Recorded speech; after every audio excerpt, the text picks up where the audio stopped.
What's up, everyone, to another video of Full Speed Impulse, and today we're working on the old Klx140, putting a heavy-duty clutch in it. This bike is 15 years old now. She's getting a little old, and she still has that OEM clutch, and we got a huge trip going down to Tennessee here in about a month or so, and you need to hit that subscribe button.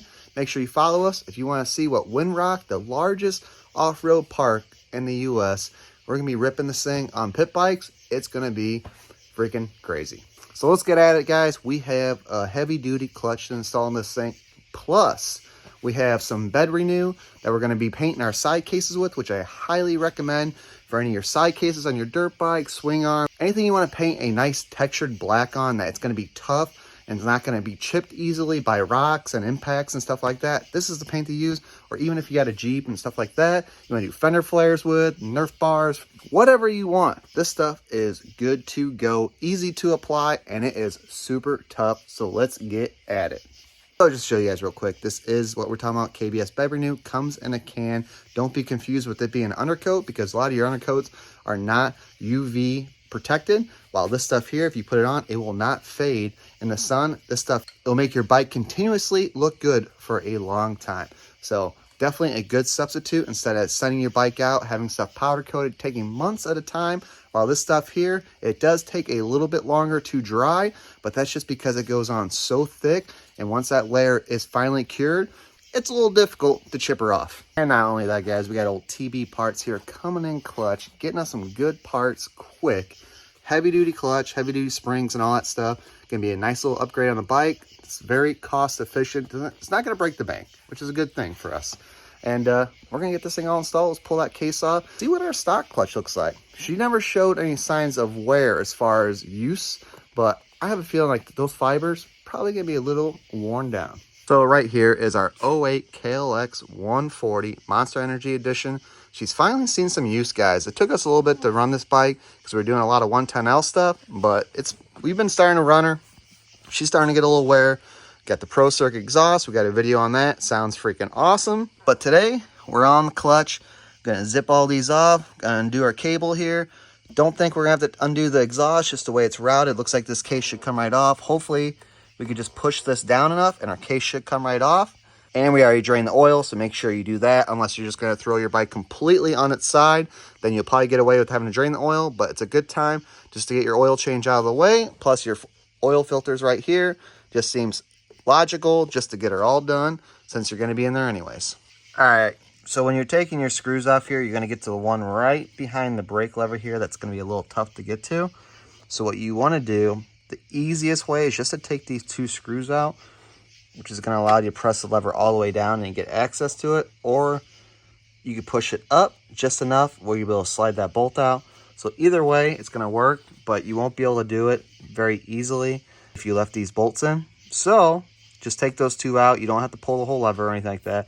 And then we should also be able to dip it down and pull our case directly off. And we'll be getting at this thing real quick. And if you have a hard time, you might feel a little stuck on. So just try to use maybe like right here is a good pry spot, get a flat head, and just kind of pry against the case here and get it to pop. And once it pops, it should come right off.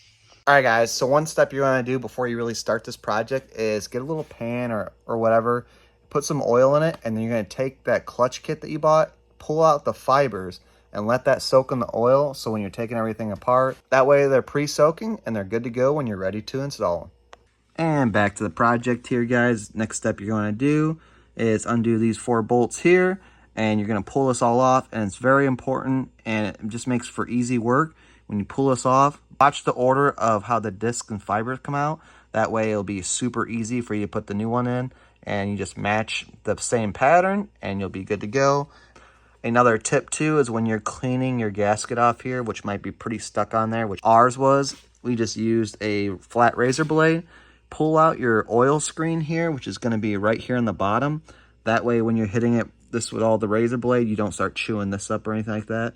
And yeah, you'll be good to go. So just clean up, maybe you have a little gasket on there.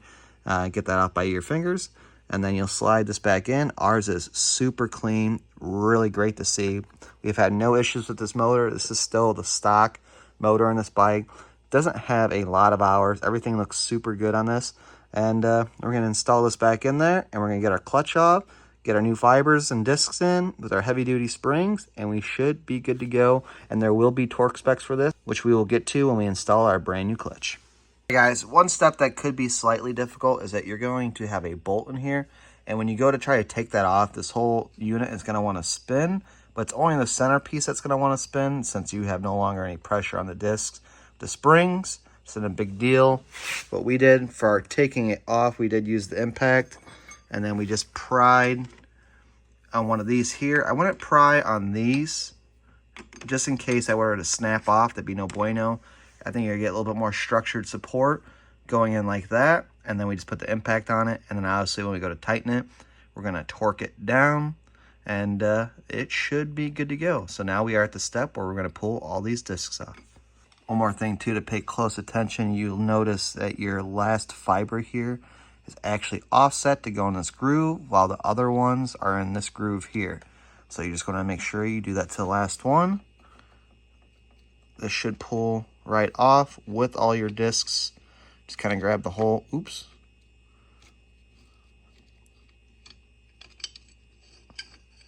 All right. Oop, we lost something. All right, looks like just a little washer fell down in our oil pit there, which obviously goes right on there. Not a big deal.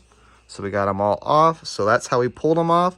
So when we get our new ones, and actually, you know, look at those fibers.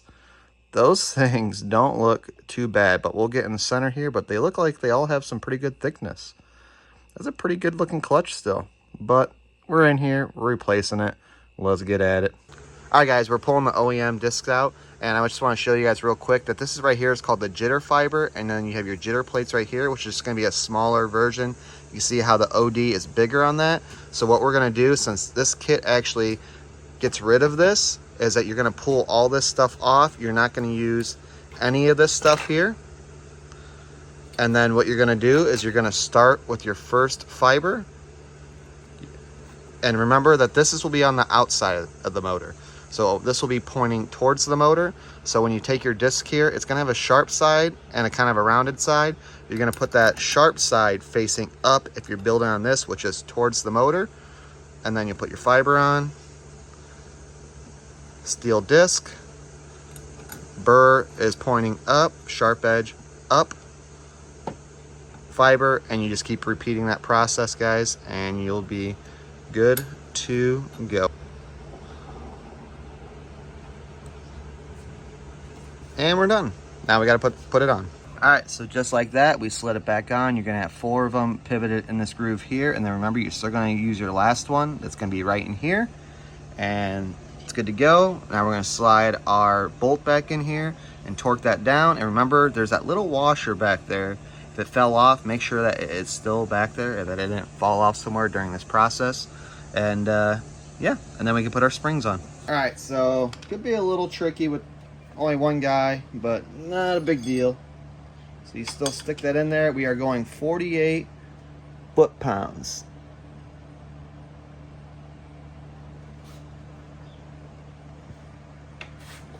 That makes it easier. Ooh. All right, I would say that's about 48 foot-pounds. These aren't the most accurate, but we're definitely in the vicinity, which will be good to go. You'll have your heavy-duty springs here. There's nothing special about the coating here. That's just to help signify your heavy-duty springs so you don't get them mixed up with your stock OEM springs. So they look exactly the same, except for obviously the blue on them. And they do give you some brand new hardware here, guys. And don't get confused with this being at 48 foot-pounds and then these being at 78 inch-pounds. Do not do 78 foot-pounds or you will snap these suckers off. Now the key here, guys, is just to get the bolts threaded a little bit, and then we're gonna tighten evenly. So it's gonna be tough, but because when you're pressing on this hard and you're trying to get that bolt to go in, you do not want to cross thread that. So take your time, try to press in evenly. See how I'm pressing with my thumb in the center? And double check before you start tightening these down, because this project will get a lot more expensive if you go and start stripping stuff out and you're not able to rethread those holes. Okay, so they all feel pretty good. We are going to get this to where it gets somewhat tight to where then we could do our torque specs. So yeah, just going a little bit at a time, nothing crazy.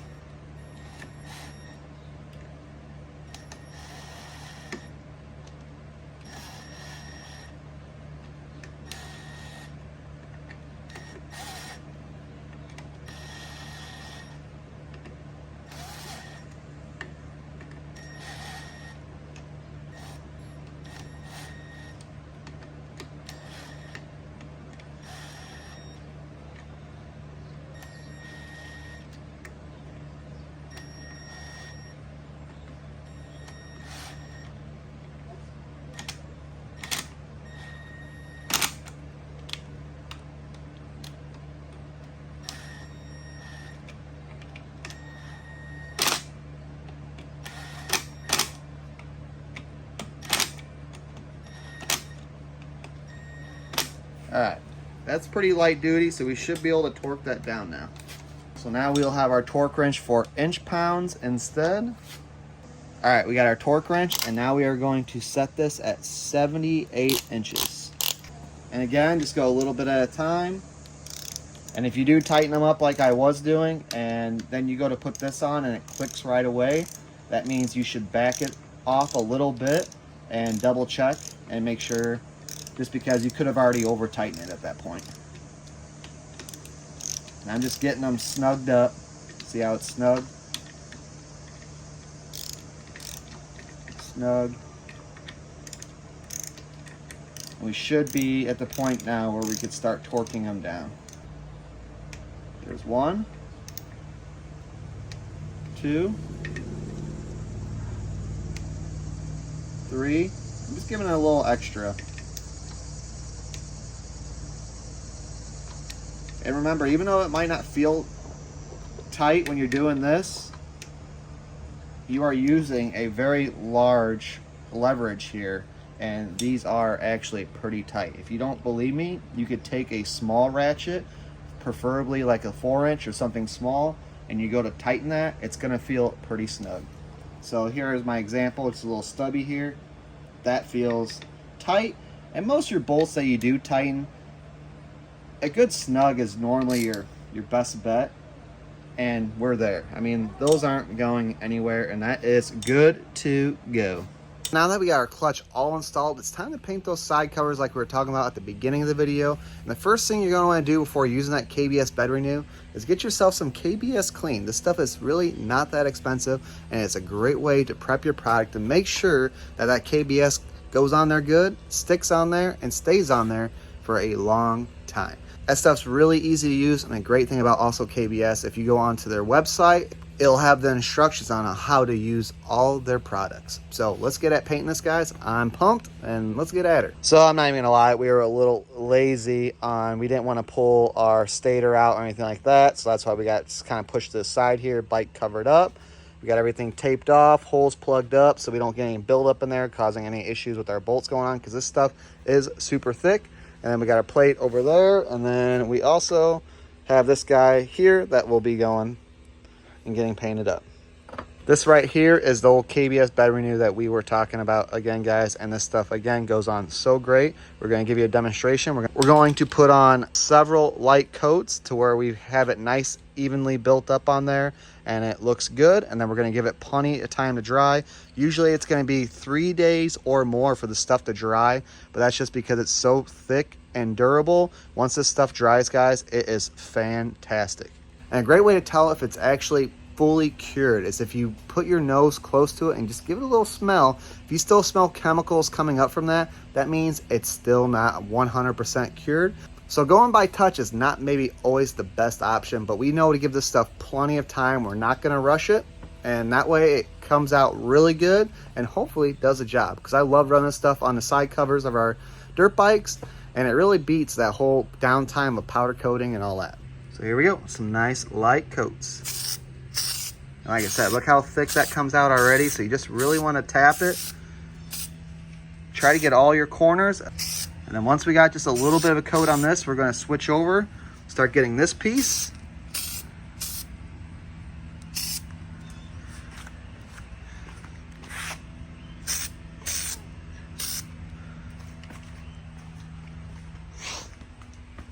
And then when that stuff's got its first light coat drying on there, we're going to switch over here and get this guy here. But I'm going to drop the camera on this because I want to concentrate, making sure we don't get any more overspray than we need to.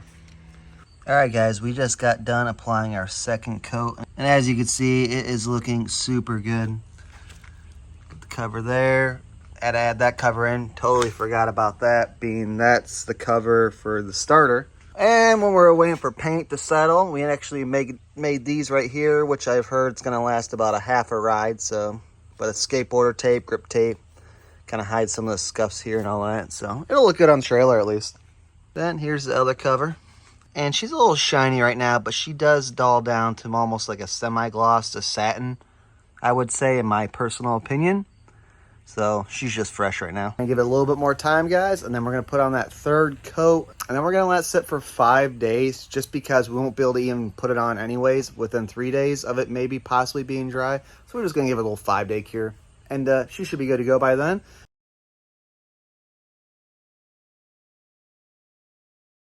All right, guys, we got our cover put back on. We put a fresh oil filter in her. Clutch is good to go. Got the other side looking pretty darn good, guys. We ended up doing fresh sprockets on this too. So we have to change out our old sprocket, put our new one on, and then we'll be able to put the wheel back on, and then make sure that that clutch is working properly.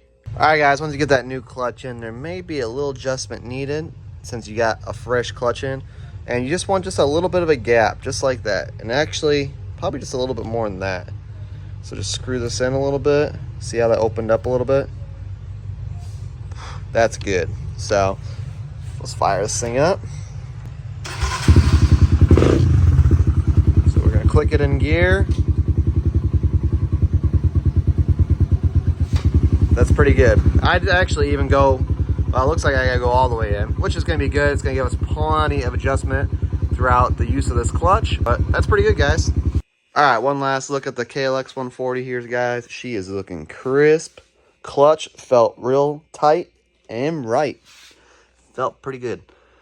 So covers are looking pretty snazzy. I already did a heat warm up on them and they are good to go.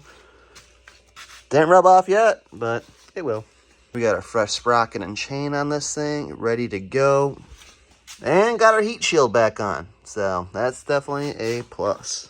All right, guys, but that's our Klx140 clutch install. I hope this video helps you out. And make sure you hit that subscribe because, like I told you guys, we got that Windrock trip coming up, and it is going to be freaking awesome. Or disaster. And I know how you guys like to watch disasters, so stay tuned.